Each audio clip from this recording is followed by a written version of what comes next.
আজকে আমরা পাট শাক দিয়ে ডাল করব। দেখেন আমাদের এই জায়গায় কত সুন্দর পাট শাক হয়েছে। একটা পাট শাক তুলে নেব। ভালো লাগে পাট শাক দিয়ে ডাল করতে। আমার নিজের ছাদে পাট শাক হয়েছে অনেক। কয়েকটা পাট শাক তুলে নেব। তাজা তাজা পাট শাক, একদম সিম্পল রেসিপি। বেশিটা টাইমই লাগে না, ঝটপট হয়ে যায়। এর স্বাদ অনেকটা ভালো লাগে। পাট শাক ভাজাও ভালো লাগে। এরকম পাট শাকটাকে কুচি হয়ে গেল পাট শাক। অনেকটা মানে গাছ লাগিয়েছি, বাগানটা বরবটি সব লাগিয়েছি। ধীরে ধীরে এই বরবটি রেসিপি দেখাবো। পাট শাক এর জন্যে অল্প একটু মুগ ডাল নিয়ে নেবো, একটু তুয়ারের ডাল নিয়ে নেবো। কেউ কেউ মুগ ডালেই বানায়, লেকিন আমি একটু তুয়ারের ডাল মিশিয়ে নিই, ভালো লাগে। দুইটা বানায় মিশিয়ে নিই, ভালো লাগে।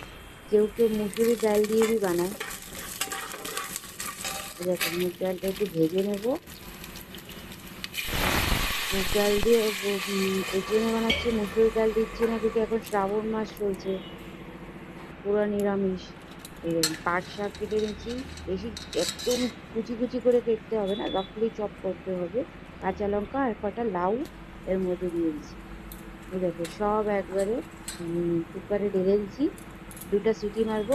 এক চামচ হলুদ দিয়ে দুটো সিটি মেরে দেবো। এই দেখেন কত সুন্দর সেদ্ধ হয়ে গেছে দুটো সিটির মধ্যে। এটাতে বেশি সিটি মারবেন না, অল্প সিটি মারলেই হবে। একটা প্যান নিয়ে নেব, এর মধ্যে গোটা লাল মরিচ আর তেজপাতা জিরা ফোড়ন দিয়ে দেবো।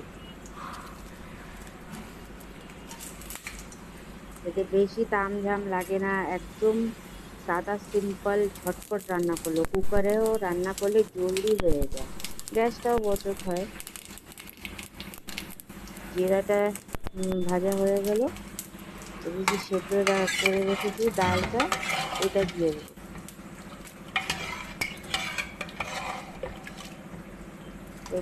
আর একটু যা রাখবেন, পাট শাকের যে ডালটা রান্না হয় ওটা ঘন হয় না, ওটা পাতলা করে রান্না করবেন, দেখলে স্বাদ হবে খেতে। এই যে ভাজা হয়ে গেলে এটা আমরা ফোড়ন দিয়ে দিলাম। ডালটা সব ডালটা ঢেলে দিয়ে ফোড়ন দিয়ে দেবো। এটা সুন্দর হয়ে গেছে, কালারটাও সুন্দর হয়ে গেছে। স্বাদ মতন লবণ দিয়ে দেবো। হয়ে গেছে। এর মধ্যে বেশি জাল লাগবে না, বাস 5-7 মিনিট একটু ফুটিয়ে নেব, জাল দিয়ে নেব। ব্যাস আমাদের পাট শাকের ডালটা রেডি। লাউটা এর মধ্যে দিলে আরো বেশি স্বাদ লাগে। কেউ কেউ পাট শাকটা সিম্পল পাট শাক দিয়ে রান্না করে, লেকিন আমি একটু লাউ কুচিয়ে দিয়ে দিই, ভালো লাগে খেতে। এতে ধনিয়া পাতার জরুরত পড়ে না, এটা এমনি রান্না করি। ধনিয়া পাতা দিলে পাট শাকের স্বাদটা আসবে না। দেখুন 5-7 মিনিট একটু জাল দিয়ে নেব। এই দেখেন আমাদের জাল দেওয়া হয়ে গেছে। এইটুকুই কোনো থাকবে, বেশি গাঢ়া থাকবে না, পাতলা মতো না।